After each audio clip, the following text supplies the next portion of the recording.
Today is 4th April 2020. I am going to discuss about a question or about a topic, that is the English Education Act of 1835, which was enacted by the British government to ease their rule over India. I repeatedly told my students that anything that happens around us, that might be a natural phenomenon, that might be a social phenomenon, that should have some causes, and we have to find out the causes that happens around us in social environment. Should have a social causes, should have definitely should have social causes. We have to find it out. That is, we call it in general social context. So we have to find out the social context of the enactment of the English Education Act of 1835. Before then, we have to understand something more about the Permanent Settlement Act of 1793.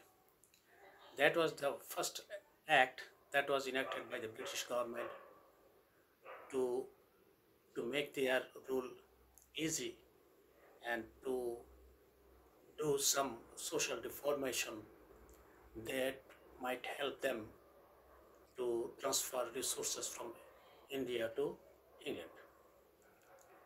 That is the Permanent Settlement Act of 1793. Before the Permanent Settlement Act, the Indian society had not been experienced by private ownership on land. Indian society had no private ownership on land before the advent of the British. The British came here in 1757. They defeated Nawab Sirajuddaulah. They took over the state machinery. First of all, they took over the charges of collecting revenues, and the rest of the administrations were given to run by the Nawabs, which is we know diarchy. And later they seized all of the powers to collect revenues, at the same time to administer the Indian society, particularly the then Bengal society.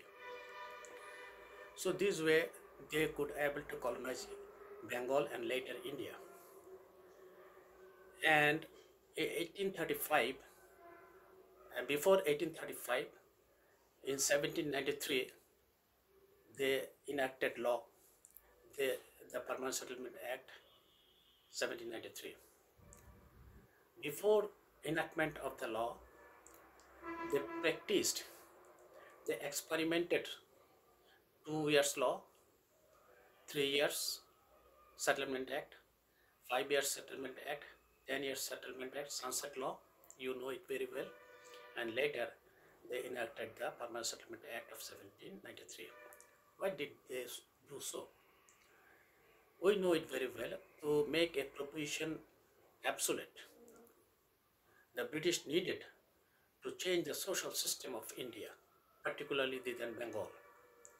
So keeping the Asiatic mode of production or Indian feudalism, that was not possible for them to transfer resources from Bengal or India to England, because the old, the obsolete social system, the obsolete mode of productions, the obsolete economic system or cultural system could not able to produce surplus products, which may lead the English people to make profit or to transfer their resources to England.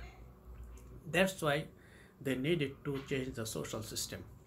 That was the demand of that time. So private ownership of land was needed. In fact, before the British advent, there was no existence of private ownership on land. So in the Permanent Settlement Act, they enacted a new jamindari system, owning system, where some people became landowners. on the provision of that, they had to pay their revenues to the government on or before 31st December, before the sunset of the 31st December. If they could able to do that, they would be able to own that land permanently. That is why we call it Permanent Settlement Act. That was enacted in 1793, so we call it the Permanent Settlement Act of 1793. So that was the one of the reason.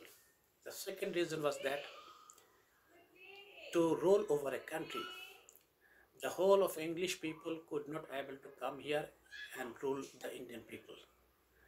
So they needed Indian peoples who could help them to rule over India. So they had to create a middle class who would be in complexion or in color black or brown, but mentally they will become English. If they become English, they will support the English laws, English rule over India. So the British needed to create, not to create ownership on land only, but to create a new social class, those who would be owner of land. And they created new Jamindari system, the real Jamindar, the real landowners who owned the land for the first time in Indian history. Before then, there was no ownership on land. But there are some debates on the ownership of land. Some of the scholars said the king was the owner of the land. As long as he is in the throne, he is the owner of the whole country. Whenever he is overthrown, he will have no ownership on an inch of the land. That was the system told by some of the historians. Some of the historians told that, in fact, the village communities were the owners of the land. By using the land, in exchange of that, they had to pay some revenues to the provincial government or central government. So the village communities, the ownership on land, private ownership on land was not in existence at that time. Finally, we can say that, in fact, land ownership was absent at that time. And land ownership was created by this act, 1793's act. And Jamindari system, new Jamindari system, the new land owning system was created. So Jamindars, most of the Jamindars, they own land, they use areas of land, and they usually reside in the then Calcutta, now which is called Kolkata. And in between the Jamindars and the Prayas or farmers, a huge number of stratified peoples appeared as professional groups, like Mansabdar, like Bhuiyas, like Muzumdar, Chaudhurys, and etc. So was one of the causes, because the British East India Company wanted to get their revenues regularly. They were in trouble before the enactment of the law in collecting revenues. So they wanted to make confirmed that the revenue collection should be perfect and to them that would be expected. So they enacted this. And as I told you that to administer India as a colony, they needed a class who would support them, who would support the British government all along their activities. So they created permanent settlement, they enacted Permanent Settlement Act. That was the prime causes of the creations of the Permanent Settlement Act. After creations of the Permanent Settlement Act, the middle class, the absentia classes, who were residing in Kolkata or Calcutta, their sons, they, their family members were becoming doctors, engineers, advocates, and this middle class comprises of not only the professional groups, but the writers, the historians, the poets, and many other sections. So this formed the middle class. Later, who created the Bengal Renaissance, who made a social movement in the then Bengal. Remember that this middle class, without the existence of this middle class, there would have no options. There would have no existence of the new social movement, which we usually term it as a Bengal Renaissance. So the Bengal Renaissance was the creations of the middle class, newly emerged middle class, which was created by the enactment of the Permanent Settlement Act. So we know Bankim Chandra Chatterjee and Raja Ram Mohan Rai, Ishwar Chandra Vidyasagar, they created social movement. Raja Ram Mohan Rai created Brahmo Samaj to integrate a new philosophy that was blended using some of the good side of the Hinduism, Islam, Buddhism, and many other, and of course Christianity was also included. So this way he tried to preach a new philosophy. At the same time, he and along with Ishwar Chandra Vidyasagar, they tried to make some reformation in Indian belief.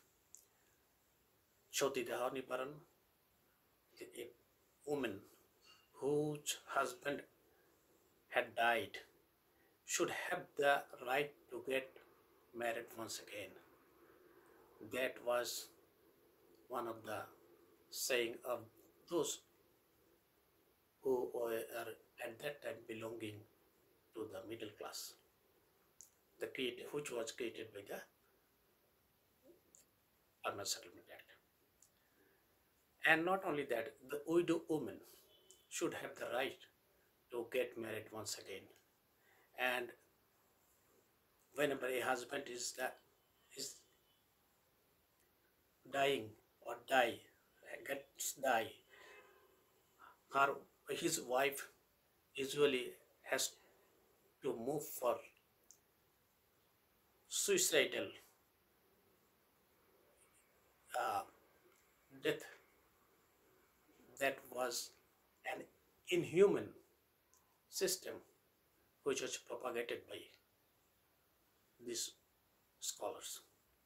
So the Indian social movement were initiated by these people who were the creations of Permanent Settlement Act. We must say that this Permanent Settlement Act was enacted in 1793, and in 1857 there was a mutiny against the British rule, and before then, in 1835, the English Education Act was enacted by the British. At that time, William Lord Bentinck was the Viceroy of the then India. So he tried to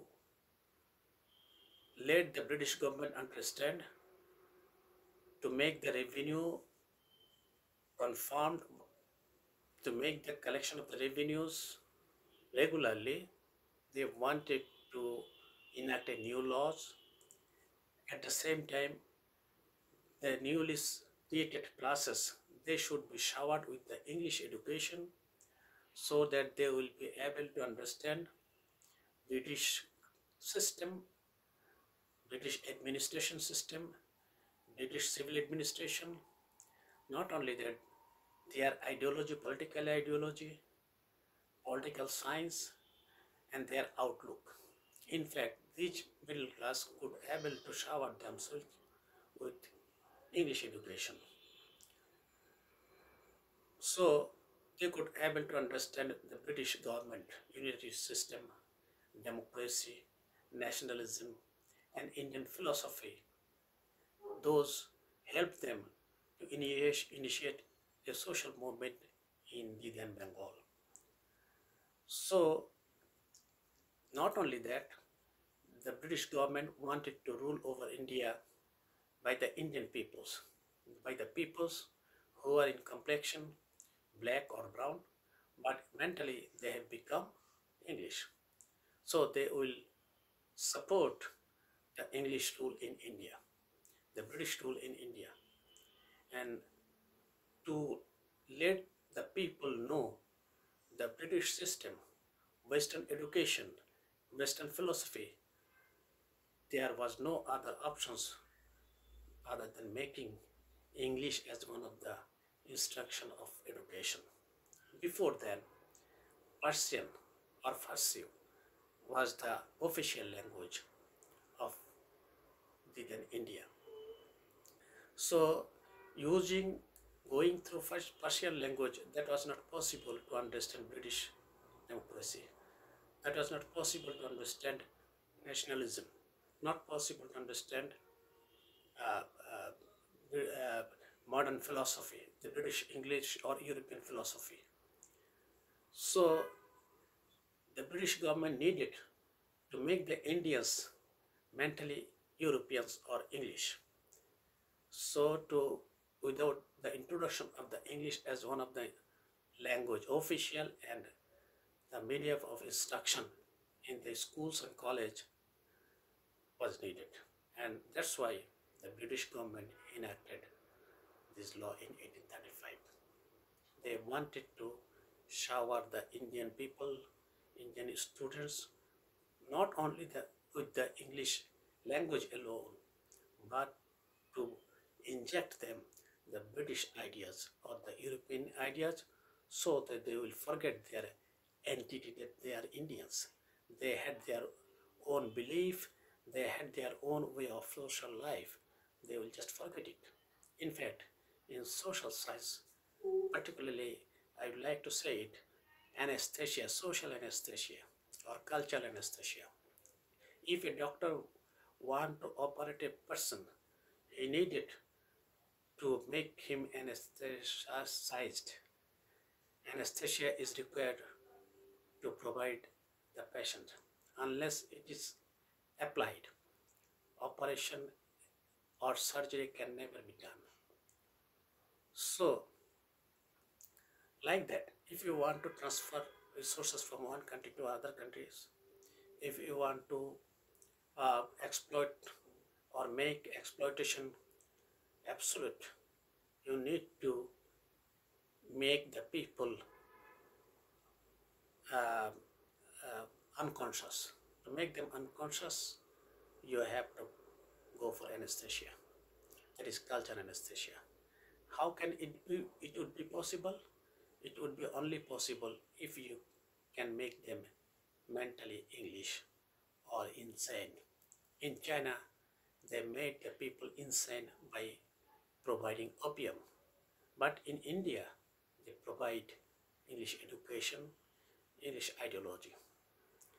So they not only that, so they enacted the British, the English Education Act in 1835. Now I would like to cite a quotation. Just listen to my quotation. The English Education Act 1835 was a legislative act of the Council of India, gave effect to a decision in 1835 by Lord William Bentinck, then Governor General of British India, to reallocate funds. The East India Company was required by the British Parliament to spend on education and literature in India. Remember, uh, this quotation uh, is ended here. So, the British Parliament to spend on education and literature in India. So, they wanted to organize their newly emerged middle class, providing the English education, so that they will be equipping themselves with the Western ideas, and they will make a transformation movement in India. And that happened, which I did tell it to you before, the which is termed as Bengal Renaissance. So they created it. And later they wanted to rule over India by establishing a type of administration they had at that time. It means following the British civil service, they wanted to establish a newly civil service, the Indian civil service, who the peoples will be taken from India, the persons will be taken from India who are mentally British, who became British by then, and they will be given, they have to sit for an examination, competitive examination. Who would qualify, they will be provided the service. And as because they, by then they became British, mentally they became British, they could able to support, they could able to help the British to rule over India, to administer over India. So they created British Indian Civil ICS, and you know it very well. Bankim Chandra was one of the ICS officer, Indian civil servant. He was an Indian civil servant, and you know it very well that he was only the Bengali writer who could able to write Bengali prose. Before him, no one could write Bengali prose, and it was Bengali prose was never considered as that it might have some aesthetic value, but Bankim Chandra could able to create such prose, and that was also an outcome of the English Education Act of 1835. Before 1835, we must not forget that there was no English education.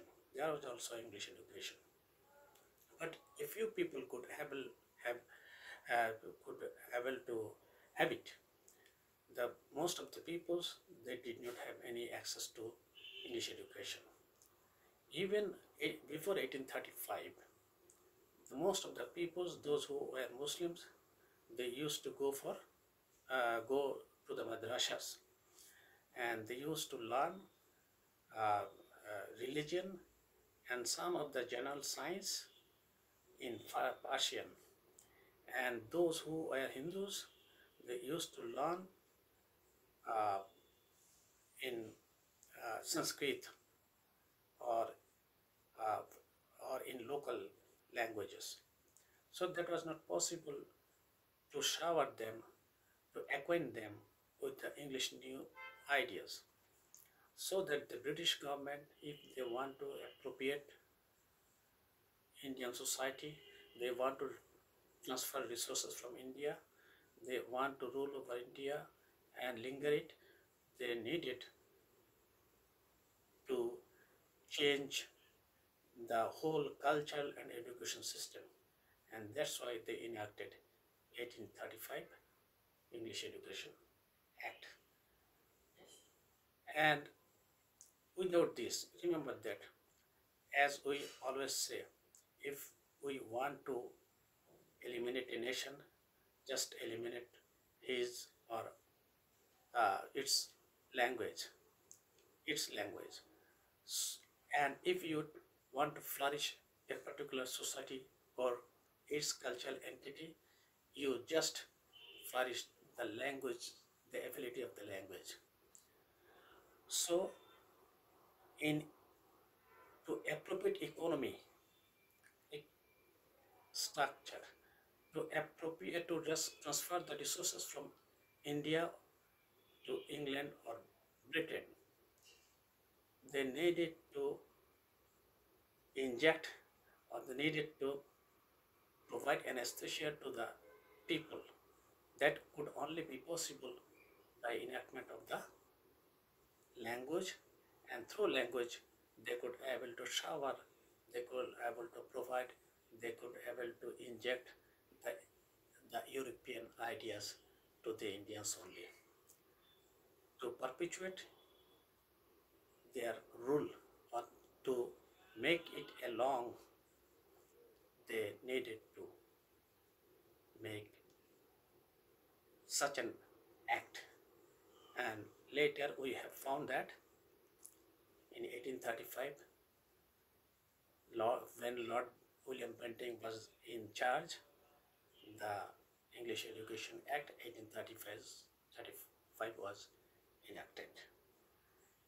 I think in brief, that's all. If you have any question, let me know over emails. I hope to let you know them, or hope to send you some paper clippings. Thank you very much.